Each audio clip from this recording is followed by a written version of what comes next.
Hello and welcome. In this video, I'll show you how to connect the different nodes we configured in a previous video. We'll also go through how to activate the flow so it's ready for outgoing calls. Finally, we'll take a look at what your CSV file should look like when preparing contacts for an outgoing campaign or broadcast call.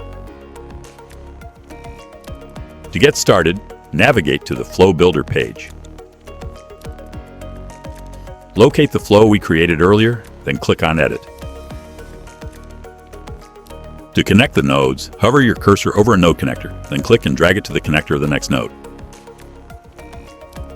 Repeat this process for all the nodes until everything is properly connected.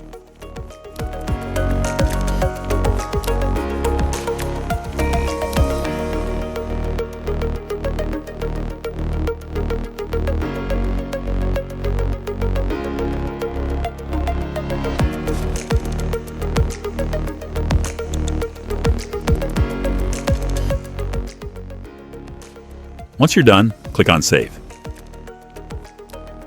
Next, click on Back to Flows. Then toggle the button to activate the flow. Now let's take a look at the contact CSV file. Your CSV file should include the following columns: phone underscore number, first underscore name, last underscore name, contact underscore name, and email. Line hits. The phone underscore number, first underscore name, and last underscore name fields are required and must contain their respective values.